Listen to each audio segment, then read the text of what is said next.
to provide tips and insights into the how-tos and what should I do's of building and navigating a successful career. And today we're excited to focus on the ins and outs of salary negotiation. First, let me introduce myself, tell you about our awesome, wonderful community.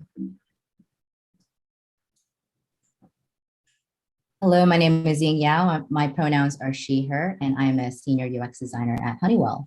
In my off hours, I'm a design mentor here on ADPList and in the Design Buddies community, as well as a co-organizer of an inclusive design community called Ladies.UX Atlanta.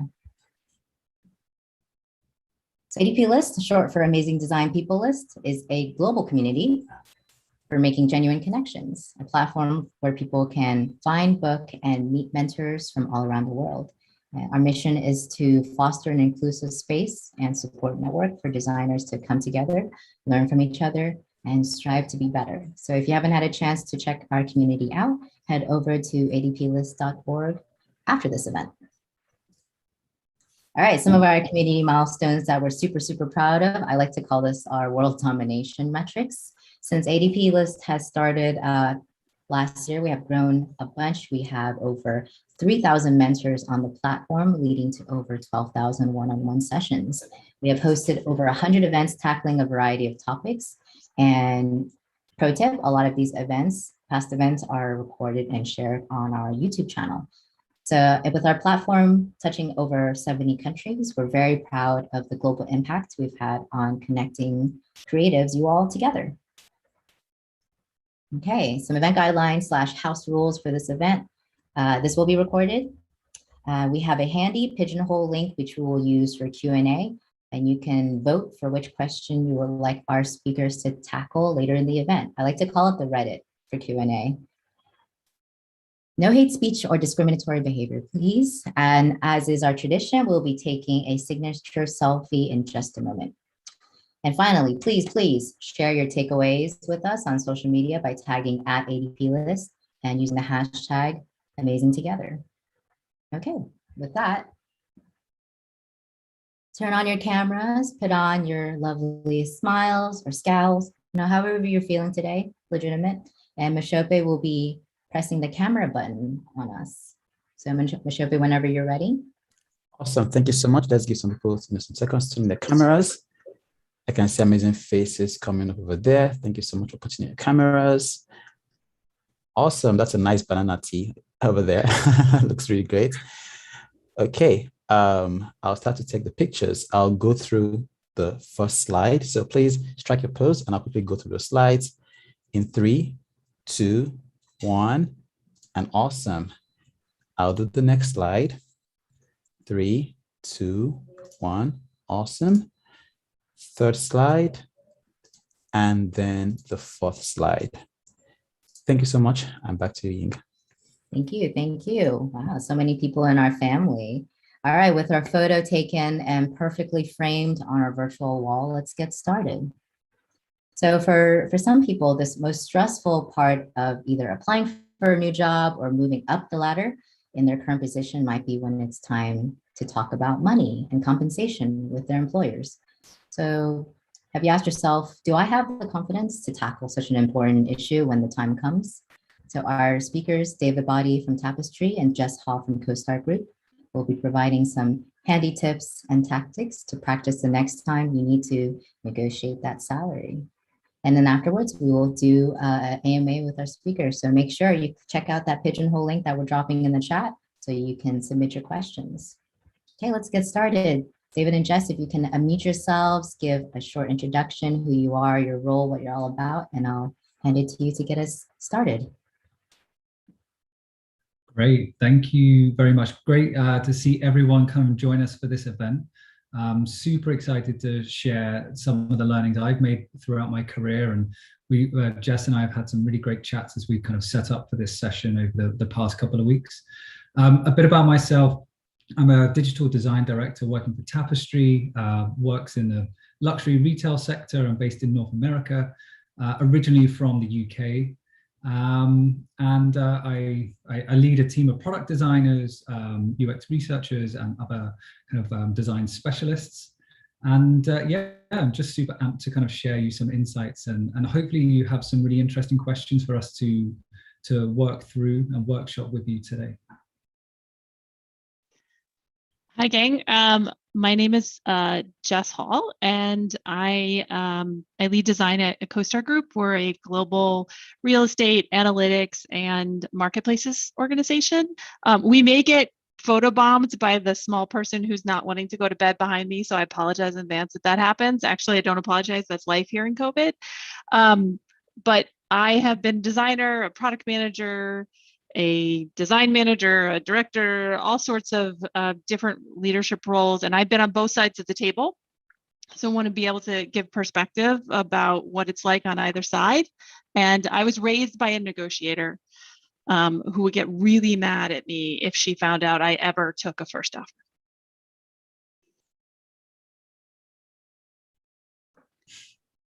Cool. Okay. So we were going to start this session maybe slightly differently to some of the other live sessions that ADPList has done before.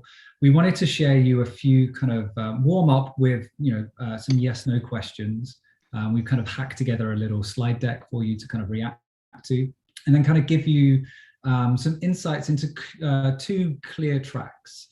The first track, for those people who already have a job and are looking for a way to negotiate their, a raise or an increase in roles and responsibilities in their organization. We're going to try and cover that to start with. And then we're going to move through to those of you who are currently interviewing or going through the interview process, dealing with offers and packages and trying the best way to kind of negotiate with recruiters for potential employment going forward. So we've looked to try and identify and categorize it in those two tracks, and we'll cover those sequentially. So we'll try and kind of like give you an oversight, and then we'll break into a Q&A. So we're not going to try and take up too much time to maximize the opportunity for you guys to kind of talk to us, and we can react and respond to some of those questions for you. So with that in mind, I'm just going to share my my slide deck so we can all kind of just get going. So negotiation, I think it's a really important place to start, is actually just understanding what the word negotiation means. And I think a lot of people, when they are kind of at the beginning of a conversation with another party, feel a real amount of trepidation about what that could actually result in them. There's maybe a bit of panic or kind of like a little bit of a lack of wanting to really lean in and kind of really go hard after a certain ask. But negotiation, as the Oxford English Dictionary would define it, is a formal and strategic discussion between parties. So in this case, probably two parties, yourself and your line manager or a new company, and you're trying to reach an agreement that both of you feel is acceptable. At no part in this statement does it say, this is the one person telling you what you must do or must take or must have. It is that strategic discussion. So that's the way the Oxford English Dictionary defines it. And I think that's a great way to just break out what the word negotiation actually means. And we'll dive more into this as we go through the next slides. Jess, do you want to kind of lean into that a little bit if you've got anything to add? Yeah, I do. I feel like we do need to do a real quick disclaimer. Neither of us are HR professionals. So good thing to know. The other thing is, while I've done salary negotiations in the US, Romania, and India, there are lots of the parts of the world that I haven't done them, or maybe David doesn't. And we're definitely we're gonna give you our perspective, but you have we have this amazing community, right? So, and as I saw yesterday when I jumped on to do a mentoring session, now you can look by country. So don't just take our word for it, but be willing to, leverage the rest of the community to get things that are a little bit more localized, because we may not be able to cover everything today. But one of the things we wanted to know, a lot of times this feels like, you've watched people on TV negotiate. That's not the kind of negotiation that we're about. We're about like people who want to collaboratively solve that problem in a way that they're going to enter into a long-term, healthy, sustainable relationship. Yeah. Okay, that's a great ad. So we wanted to warm up just with some yes/no questions, and you can drop these in the chat. You can just answer to yourself. You can shout it out on mute. Whatever you feel is the right response, the appropriate response. So the first one, as a group, do we think that only good negotiators get good raises and good offers? It's my little. Oh, somebody said yes. Oh. Well, the answer is unequivocally no. It's not true. It's not just good negotiators that get good raises and good offers. Primarily, yeah, go ahead. I was going to say, if you are in a situation where this company really needs you and they put a lot of money into the search and you're highly qualified and they really want you, you don't have to be good at asking. You just have to ask. So a lot has to do with what's the situation and how your skills match, but you don't have to be a good negotiator to get a really great offer. It doesn't hurt, but it's not the only thing. So if you're a really good candidate and they're a really bad jam, you could do very well. Exactly. Okay, number 2, are you expected to negotiate when you're offered a raise or an offer at a new company? What do we think? Seeing a lot of yeses here, which is a great insight, and the answer is yes. Ultimately, especially when it comes to an offer at a new company, companies strategize across bands of salaries, bands of packages. It's never a fixed value or a fixed idea in time. They need, from their side, flexibility to go out to the marketplace and really kind of peruse kind of the commodity that is new joiners or new talent for their business. They expect negotiation, they expect a back and forth, and that's what you should anticipate when you're going into that scenario as well. Now, I did see someone mention in the chat, it's easier if you're a white male. You are absolutely correct. I hate that exists, but that is definitely a challenge, and we can talk about some different data-driven approaches, but you're for sure right, and it sucks. I will tell you that I've had lots of conversations with recruiters at different organizations, and most of them they're thinking about that they're expecting this, and they've actually thought about what their second, before they even make the first offer, they're already thinking about what they're going to do next. Yeah. Okay. Number 3, do you have to take the first deal on the table?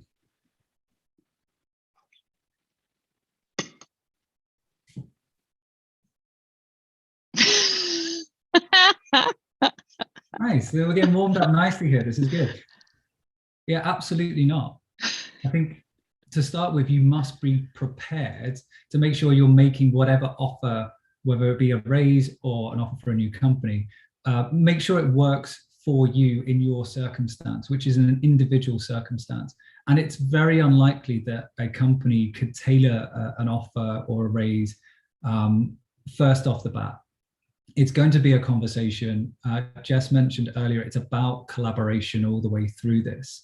And that's really where you get to make the meaningful differences that really drive what makes up the entire kind of compensation package and makes it right for you.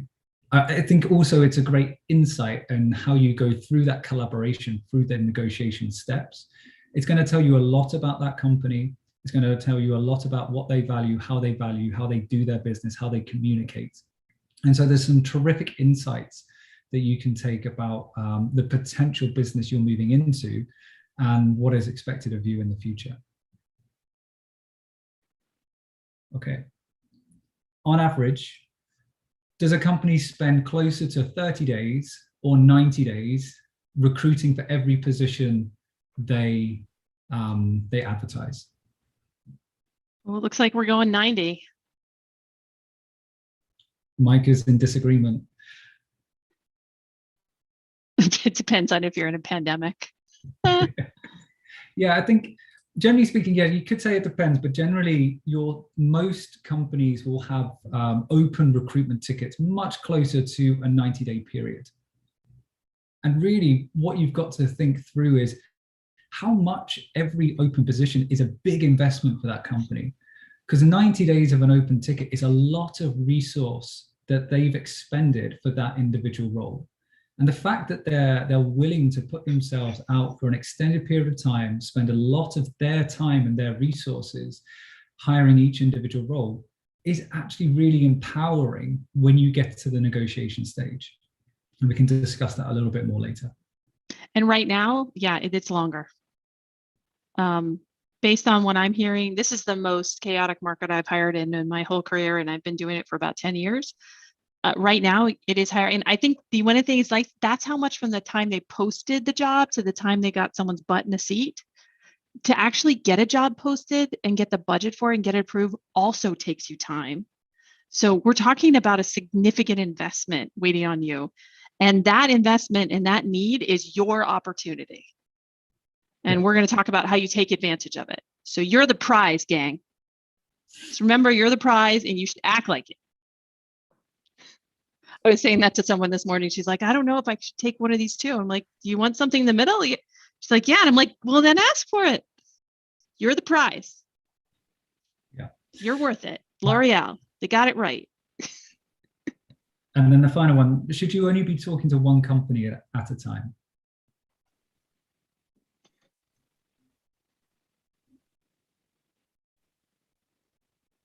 Yeah, absolutely not. No way. Mm-hmm. No way. There's a number of good reasons why you should always be talking to multiple companies. One, it's to be informed yourself of the potential role, scope, compensation package. You begin to get contextual views, and you can weigh up what each company is doing. You understand more your worth, I think, is a really important aspect in that marketplace at that time, and understand that marketplaces and being the prize, as Jess says, is a fluid index, right? It doesn't mean that A equals B for every year to come. It changes as the market changes, and whether there is a large amount of people applying for roles, or more companies than people applying for roles, it really does depend. It's also a terrific mechanic to speed up or slow down the process, dependent on what you need to do, whether you need more time to think about a proposal, whether you need to hurry up a company so you can get counter offers together, so you can really evaluate each company against each other. So it does operate as a terrific mechanic for you individually. Cool. Okay, so that was just a warm up. Great responses. Thank you for kind of leaning into that. Where we wanted to go first was just looking into the track of negotiating a raise. So this is more inclined for those people who are already in a position that are looking to grow their scope, grow their annual compensation package, generally kind of take the next step up. And Jess, do you want to kind of lead us off on this? Yeah, this is a good time of year to be thinking about it. So one of the things when you're going about a raise, it's, for the most part, it's something where sorry, I'm a little bit scattered this evening. One of the unfair realities of some organizations is it's easy to pay a new person more than to raise the salary of an internal person. And I don't know why companies do that, because I would think it would make a lot more sense to keep your internal people. But there's a lot of controls around how you do a raise. And in some cases, in some organizations, they can do them at any time. It's fairly easy. In other organizations, it's a big, complicated thing. So if you're thinking about a raise, the first thing you need to do is kind of understand how your organization manages that. So that's reaching out to other people at your company and reaching out to your HR people and understand how the cycle works and kind of know what the timelines is. We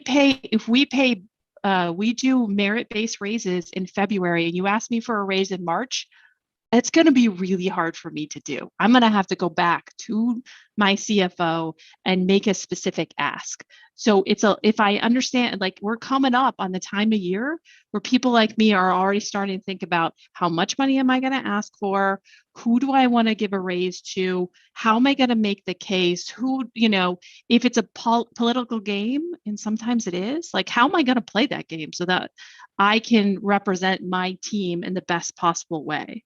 So the best way you can help me help you is like, we need to start the conversation early. We have to have sustainable wins and goals and be able to kind of think through how this is going to work. And here's, as long as I'm like saying somewhat salty things this evening, your best ability to win here is how good your line manager is and how much they care. I've had to walk down the hall to a publicly traded CFO and say, hi, I've never met you. I need a bunch of money. And be able to go through that business case. And when the CFO questions you a bunch of times to stand firm, like, you got to be the kind of person who can do that. And if your line manager isn't a very strong leader, they may not be able to, they're going to have to advocate for you. And this is not a session where we're talking about what's right and wrong in the world. It's like, what are you going to do about it? I think you need to be able to equip that person, help them fight on your behalf. The other thing that you probably need to, they probably already know you're underpaid. There's a lot of what we call asymmetry in a negotiation about salary or raises. And we know asymmetry as designers, but in this particular context, is they have more information than you. They know what they're paying everybody else. They know what the salary bands are. They have they are paying in many cases for salary data. Like, you may have Glassdoor or salary.com or something else like that. But in a lot of US employers, I know they have this. Romania, India, we didn't always get salary data we felt really good about. But in the US, they have a lot more data than you do. But chances are they already know if you're a key player and you're underpaid, they probably already know that. And we're going to have to be strategic about how we're going to go into the review cycle in order to position you well, have a good story to tell, and make it happen. And I think part of the role that you play is really thinking about when do I need to get to them? How can I help them build that case? And then, how are we going to be successful? And as we go into that negotiation, and it also may be that maybe it's not a salary ask right now. Maybe it's about you want a increased role or stretch assignment, or you want to go into a manager role or something like that. So the more you can kind of start that conversation early, I guarantee you I'm already thinking about what I'm going to do in the merit cycle, and ours is in February. And if I got to be on the ball. And I encourage everybody on my team to keep a document where they keep their wins for the year. So when we get towards the end of the year, we have that information already, and we're in the best possible case to make things happen. Yeah. The other thing I'd add is, I think if your team is bigger than an individual person or maybe two people, and you don't have a design levels framework for your team, for your design organization, advocate for one of those. And what that framework is, it really structures the levels in your design community. So the difference between a junior designer versus a manager designer versus a senior manager versus a director, senior director, all the way up to VP. It should lay out the roles and responsibilities. It should lay out the differences in levels. And so when you're going forwards and you're trying to structure these very structured conversations with your manager, you then actually have a working framework. So you can actually understand these provable goals, these contributions that you're tracking through the year. You can track them in the direction of, am I trying to level up here? Am I going out for a base salary increase? What is my motivation for this ask? And you can actually do that knowing that everyone else is tracking through to the same methodology. And it's a really, really important piece of inter-team kind of documentation. Being the one who advocates that, I think if it doesn't exist, already shows that you have a care and attention for the team, and you want to help structure that team for success in the future. So yeah, I'd add that one. I think also like the point number 4 here is ask. You've got to be vocal about this. You know, line managers are generally busy people. If they're trying to wear multiple hats, they're going to be even busier. And if you're not talking about, you know, increases here or increased scope or responsibilities, I'm not sure they have the time to take a step back and worry whether you are worried about it. They can't think for you. They can't read your minds. Be proactive, make that time, carve out that space with them to discuss your growth path, to discuss how you build those provable goals over the years, to discuss how do you kind of make sure you're tracking towards those goals. So as Jess says, like this, understanding the secular nature of businesses, especially big businesses in that case, that you can actually build your timeline around what makes the most sense through a, whether it's a quarterly cycle, whether it's a biannual cycle or a yearly cycle. Obviously, in smaller businesses, it's probably a little bit more ad hoc, a little bit more fragmented, but still these structures will enable and set the scaffolding for great conversations with your line manager. And as Jess says, they are ultimately the advocate for your kind of increase in scope or base salary or whatever it may be. Yeah, that's a great add. That it really helps when that kind of defined job levels are in place. BuzzFeed has a really good one that they publish and have kept up to date. And I'm on my 3rd job. We call it job architecture at my current company, but defining all those levels. We're on the 3rd time I've done this at a company. And so those templates exist and there's good ones out there to look at. Them being in place makes a huge difference in getting you promoted or getting you a raise. Without them, it's going to be a little tricky, but it can be done. And so you may want to reference them. And I think BuzzFeed has some of the best written ones that I've seen that are publicly accessible. Yeah. Okay. Okay, so let's move on to the second track, which is negotiating an offer. And clearly this is for people who are trying to enter a business and not try to kind of level up in a business. So there are clearly some keys here, and this is probably takes up the majority of the oxygen in this conversation as well. But we come back to, you know, let's start before the beginning of the process and understanding the core motivations for going after the opportunity, even just entering your resume in the first instance. You know, is it about growth, cultural fit? Is it about project and work type? So what's really attracting you to that position? That's really kind of giving you the drive to go through the multiple phone screens, the kind of sit down interviews, the design test. That's a lot of commitment, and so there must be some driving motivation to join that team. That's a powerful thing. So, like, understand before you start the process where that motivation lies, and be motivated by that, and be motivated by more than just money. Money burns very fast. And so Jess mentioned at the start, this is about trying to create a relationship that lasts many years, not many months. And if we just focus on money, if we just focus on base salary as the only thing we strive for, the only thing we care about, generally I found over the course of my career that has a very short shelf life of satisfaction. And you will find those people who negotiate just on base salary as a focus, the ones who move on to other roles or are unsatisfied with the job they're doing or unsatisfied with the work that they're responsible for in their business. So when we say be motivated by more than money, it's about understanding those motivations. It's about understanding, whether you want to be, you need, say, flexible hours, or, it's about training and development. For those of you who are coming in at a more junior level, it's maybe more about how can you learn in this role? How are you going to grow? What's that growth track for you? Is it about being surrounded by other designers that can really propel you forwards? Is it about joining a larger design organization that's really going to broaden your horizons as a designer or as a project manager or just a product thinker? Is it tactically about, health benefits, location versus remote situations?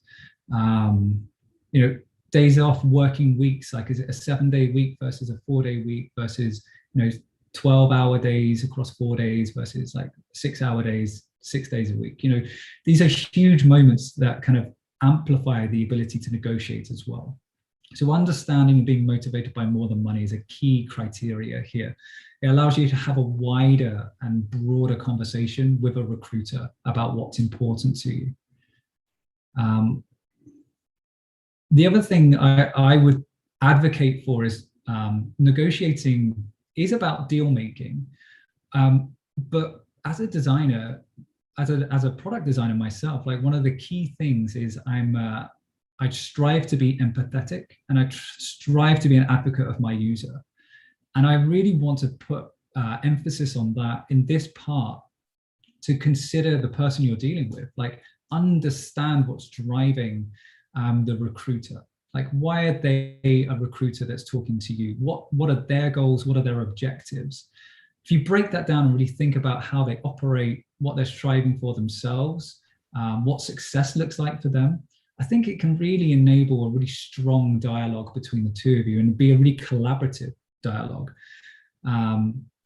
As it's not a zero-sum game. It's not like I'm going to get everything or nothing and that's it.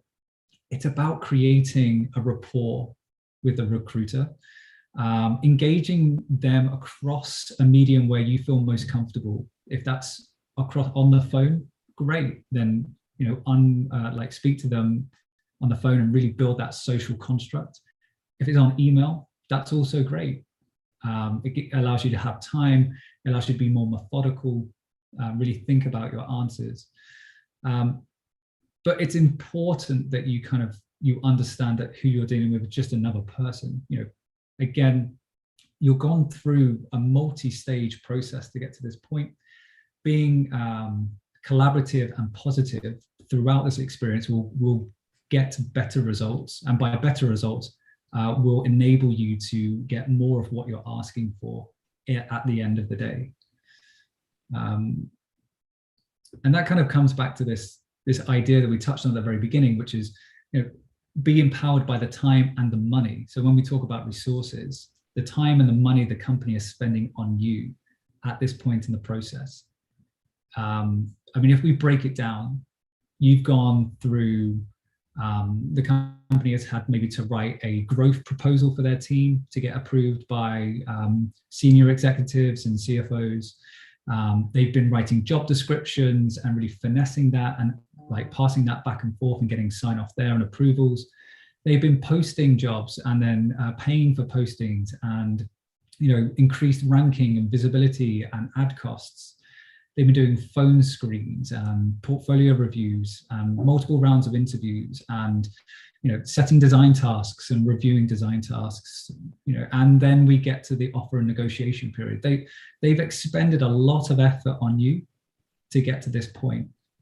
There isn't going to be, unless something completely awful goes on now, there's not going to be a breakdown in communication where they pull an offer because you're negotiating with them, or they say that that's just unacceptable going forwards because you've decided to ask for something that suits your kind of circumstance.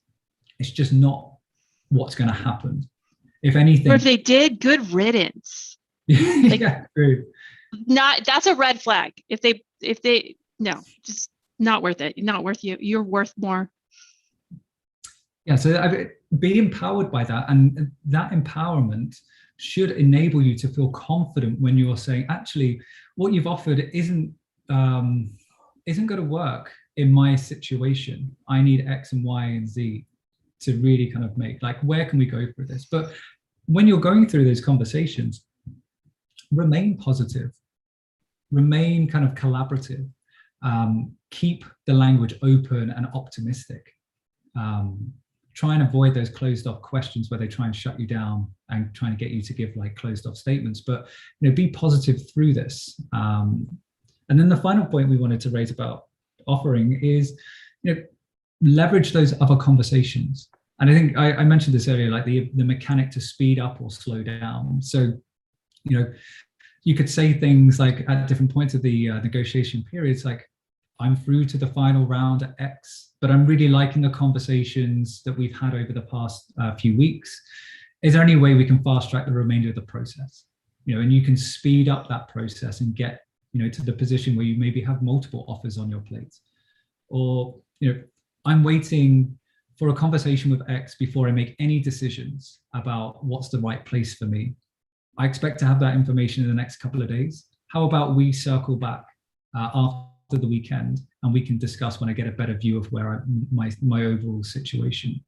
So leveraging other conversations is an extremely powerful tool as you go through that negotiation, because it can either, as I said, speed up, but it can give you space to think about your response and whether you want to accept an offer or whether you want to continue to kind of ask for something increased or a different package or something like that.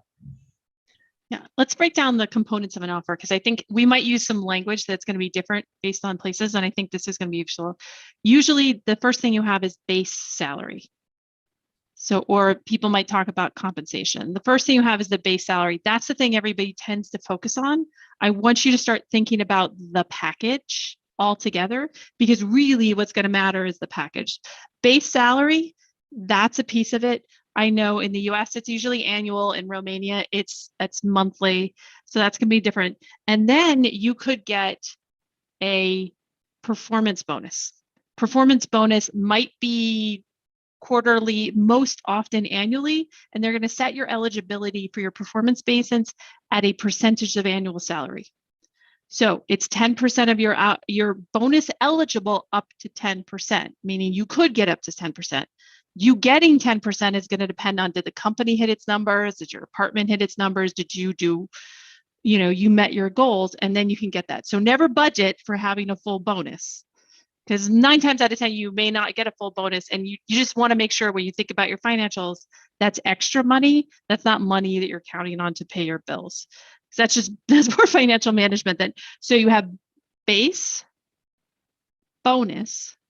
You may be able to get a signing or a relocation package. Relocation may not be like as much as powerful as used to be, but it's still something that might be on the table. And you actually had a really good example of this, David, recently.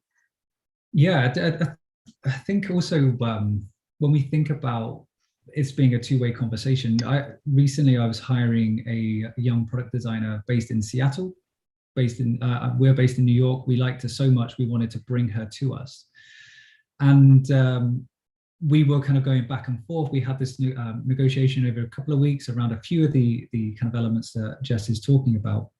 And one of the big unlocks for her was how much we valued her, was to give her a one-time kind of financial award to pay for her to go from Seattle to New York. And it was great. It was a great tool as a hiring manager to have that flexibility. There is no way I would have given it to her if she hadn't have asked for it, because I had a zero way of knowing that was her intention.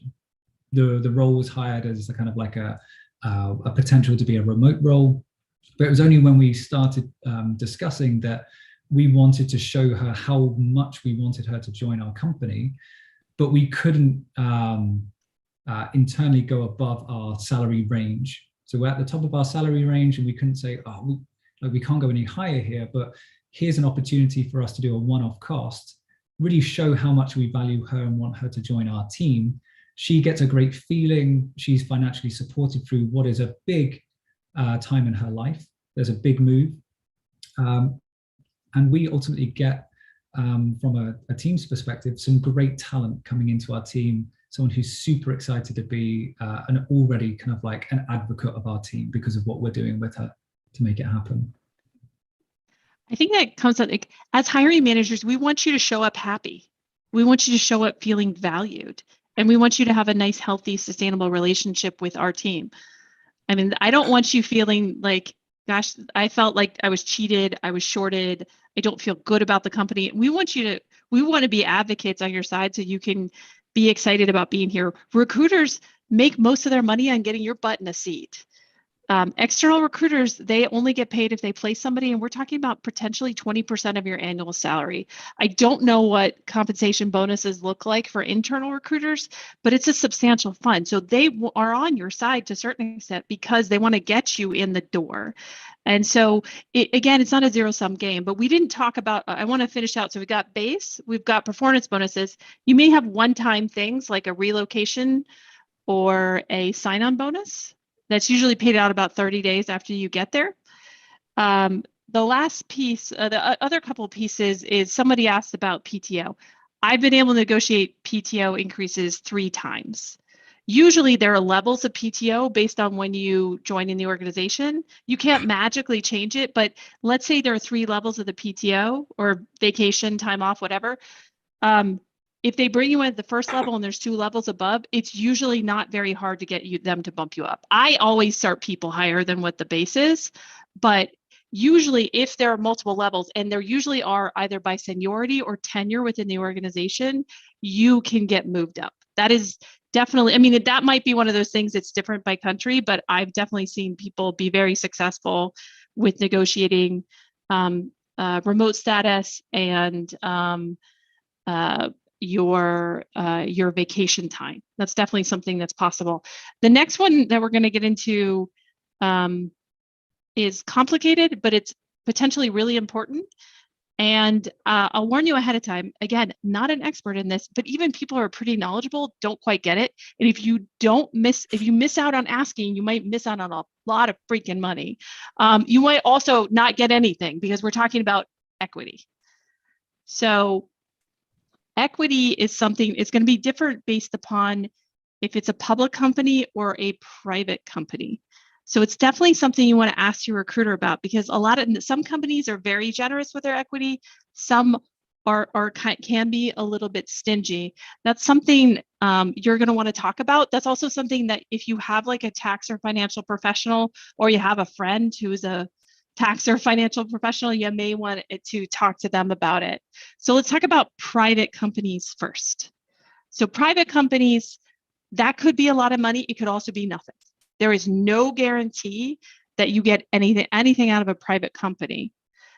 Basically, when you get a stock option, it's called an ISO, or maybe something called an RSU. We don't need to get into what those things are now. I'm going to post some links after this on Twitter if you want to check them out. That's paper money. So they're giving this to you, but right now it's not really, I mean, on paper it's worth something, but in reality it's not. In order for that money to be paid out, either there needs to be an acquisition, an IPO, or some other capital event. So if you're joining an organization and they give you an equity grant, usually it's going to say, okay, you're going to get this number of shares for this strike price. Let's call it $1 strike price. If 3 years later, now it's worth $5, you're going to exercise and pay $1 per share, and then there's extra potential money there. So you kind of want to know what that strike price is. And then you're going to have to vest it. Like over time, you're going to have to work there. Usually it's a 4-year vesting period, and each year is a quarter. So we're going to want to make sure we look into that. Public companies, you're talking about RSUs. And so you can actually look and understand what their stock performance has been. So just make sure that equity is part of the conversation, and get help. This is one of those things we're going to book a mentor, but I think a lot of, particularly like designers, early career folks, they're missing out on money that is potential. You could also negotiate an equity grant if you can't get more on your base salary. So all of these are tools, right? And we want to give you all the tools. They may not budge on equity, so you can get them on bonus. They may not base on base, so you get them on a signing bonus or an annual performance bonus. You got lots of tools in your disposal to use. And we definitely want to encourage you, use all of them.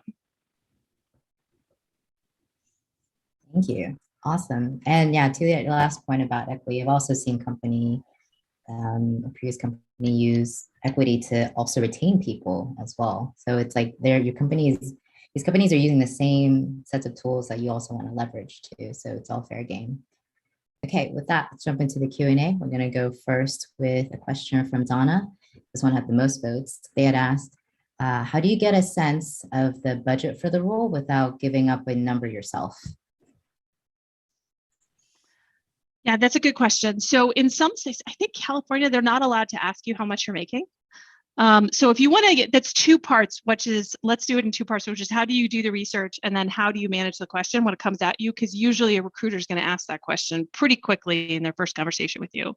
In terms of the research, you can go to Glassdoor, you can go to salary.com. If you know external recruiters, if you've developed, and I encourage you, when those recruiters send you a note, say, hey, you want to talk to me about a job? And you're like, oh, I don't want to talk to you. Connect with them anyways, because those are people who have information that you can collect at a later date. So external recruiters, friends who work at the company, Glassdoor, hit up ADPList. You've got lots of options, and it's not gonna be perfect, but that's gonna give you some information in order to negotiate. So you want to have a sense of what the market is before you engage, because when you have the first call with the recruiter, at the end, they're going to say, so what are you making now? And some people, I don't know if people still do that. I don't actually usually participate in that conversation. They have a number by the time they've got to me. That's when you're like, well, I see the market in a role like this is somewhere in there. You might want to provide the number first. You might say, well, let's just continue the conversation. I think it's going to be a little different. What you're trying to do is, it's called anchoring.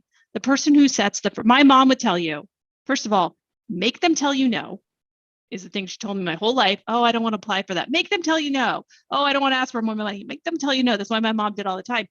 If you don't generally want to put the first number down, but if you do, go high. If you're in a position where you can, I get it, it's like, and you think, okay, I think I want to be at 100, you ask for 150. Bring them in, go high. If you got to go somewhere, go high, because, you can come down from there, but you want to try and level set them a little higher than you want, so you have some room to move. And if they're saying like, oh, what about past jobs? It's like, well, the market for this and what I'm looking for is this number. You don't have to tell them what you're making now. That's not information that they need to have. They just need to know generally if you sit in the salary ranges.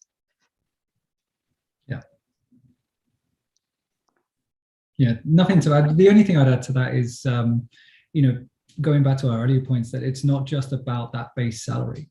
Like if they're asking you questions, you want to avoid the closed off answer, which is giving them that finite, like I'm on this, because it allows them, as Jess says, to anchor around that price and keep you down from ever kind of going up to their ceiling. But also your current employment, if you are in employment, has other things going for it. Maybe it's got health benefits. Maybe it's got a way of working. Maybe it's got a really prosperous growth track. These are really important other avenues to make sure that you're having a very broad conversation and not just focus just on base salary. Because as soon as you start on base salary and that's your only focus, it makes it much harder to actually to communicate about these other elements, which are fundamentally important to your success and satisfaction at a job. Yeah. Somebody asked about India. I can look into that. I know some people in India about how they ask. And someone also did post that in California, what that California law is, so you can check it out in the chat. So that's a possibility. In general, people I think there's a lot of frowning on the current salary, at least in the US, and more about kind of what range are we thinking about? I'm looking in the range of here, and you might say like total, and they also watch out for this one because they're going to say total comp. Because you're going to say 100, they're going to say, total comp, right? That's because they're baking in the bonus, which is variable. So just watch out for that one, because they may try and get you to 100. You made 100 base, and they thought, well, it's 100 base plus this bonus and maybe this one-time signing bonus. So just, make sure you leave yourself some wiggle room, because sometimes I've seen people do those types of things. And no one's trying to be like shady or anything, but like in their head, they're like, I got to get you to that number, but it might be a mix of things and not just base salary. So I think try and leave yourself pretty open as you enter that negotiation. Okay, so being clear about what's the terminology being used. Sorry, David? Yeah, I was just going to say, I think it's also really important to, I think we mentioned this earlier, it's like, have the conversation on the medium you feel most comfortable. If you know you're going to be asked a question like this, and you need time to process the question or think through, or maybe you're not as confident at answering a question like this, make sure you're having the conversation on, over an email chain, which is all like totally acceptable. There's nothing better or worse. Email, phone, text, doesn't matter. It's all about a discourse that you're having with another person. If you need that time to kind of really kind of think through your response, to kind of write it out a few times, to make sure you're happy that you're not feeling like you're getting locked into something too early in terms of closing off the conversation, then have that conversation on email or text. If you are going to have that conversation on phone, always follow up with an email. This is what I heard. This is what I understood. It also gives you an opportunity, if you misspoke or if you feel like you answered rashly, you can clarify your position. And so you can actually go back with some more clarifying statements. So it's a very useful way to kind of have that engagement over time. I love that. Different communication styles. And it's always okay when you're in that like real-time phone call to take a moment to assess that question. And if you need that additional time, it's just a few additional minutes more after the phone call to like write it down and confirm with them. And then you have that record. And then to your point, Jess, earlier of like, make them say no. I've had friends also were so surprised when they did do that. And then the company just said yes, like so quickly. So it, again, then you're thinking, well, was that even a low offer too? So it's being comfortable with providing that range and anchoring high. Yeah, anchor high. And then you can go. The other thing is, like, I will say that sometimes I think the number's here, and then I hit 3 or 4 people, and then they just did some work for me because they showed me that my salary range was off. If I hit, we were at a certain number, and then we were out in the market, and we had like 4 or 5 people, and we're like, we got to come up. Like, we are not competitive. And so you're not just helping. I think sometimes, particularly for women, a lot of times we don't want to negotiate for ourselves. When you negotiate for yourself and your family, you're going to help everybody else. You're going to bring up that's going to help the other people who are out there in the marketplace. Because when we see those data points, we turn around to our comp teams and we go back and we say, we need to come up. And that also, when we increase those ranges, that opens up the possibility to also do some work internally to bring people up. So you're never just asking for yourself. You're also asking for your family. You're asking for your future colleagues and other people who are in this community. And so go for it. Because, if they get pissy, then again, good riddance. My husband once in a situation where they said, this offer is going to expire in 12 hours. And so he signed the offer. It was the terrible company. He was there for 6 months. And so like, that's a good, like, if they're being, if you're getting a hard sell and pressure, you don't feel good about it, that's probably not who a company that you want to be a part of. Yeah. So, yeah. And also usually, that would also be a sense of, again, you may want to strategize. This is where you can leverage the community, right? If there are companies like this or companies in your geography, people hold roles, those people might be able to help you get a sense of where things are and where you can push. All right, next question that we have, how do you determine and negotiate salary with smaller size companies like startups, especially if there's not a lot of information about it on Glassdoor or PayScale, et cetera? Well, realistically, they probably don't have salary ranges. So salary ranges are things that medium and large size companies typically have. Startups are the wild, wild freaking west. So it's going to be a little bit all over the place. And chances are, this is where it's actually in a case where it helps to know, and I'll post a couple links here in a bit, where more about equity compensation, because in a lot of startups, it's like smaller, this is where you can probably do a combination of maybe it's smaller base, but you can get equity and you could probably get yourself a better title. Although I get I'm a director, and I'm like, no, you're not. But so when you just, again, think about the whole package. A startup, you go for the base, you kind of know where the marketplace is, but realize that you may want to get more upside. And that's where you might want to have an equity conversation about, okay, well, the market could pay me 120, you're going to do 80. So let's talk about this equity package. Like, can we do more shares? And that might be someplace where You have a little bit more flexibility in a startup situation. And in startups, this is another thing to know. Timing is everything. Like if they're in a crunch and they really need you to get this thing done, and they really like you and they want you and they invested all this time to get to the finish line with you, you got them on the ropes. Take it, like play, like that's the moment to go hard. Because one thing to know in this game is you can be great and a good negotiator and get a crappy deal, because that's where the market is at the moment. And you cannot be a good negotiator and find yourself at the right moment at the right time. Go high, because you don't get those all the time. It's just, you're going to win some and you're going to lose some, and that's okay. So when you're in a moment where you've got a real opportunity, pressure advantage, and someone said they wanted more mom tips, here's one: always set the floor as high as you possibly can. Because when you come into an organization, you're here. Every year you might get 1%, 3%. It's higher in Eastern Europe, it's higher in Romania, but like you're getting a certain percentage raise year. You want to start as high as you can. And that was the thing my mom was always pushing for. She's like, set the floor high. The higher you can come in, the more you're going to be able to make with every progressive raise. If they bring you in low, we already heard it sucks and it's stupid, but it's harder to get a raise internally. So it's going to be over time, you're going to try and do catch-ups, and I'll try and do catch-ups, but that's really tough.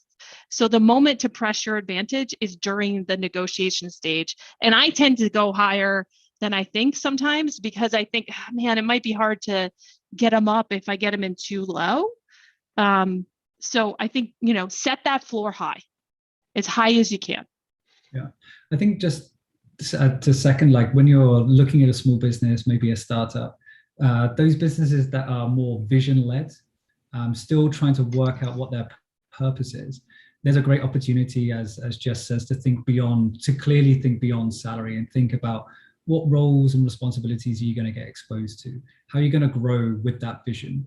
Are you going to be able to take on many more positions and grow quicker with that business if you can handle the ambiguity that comes with it?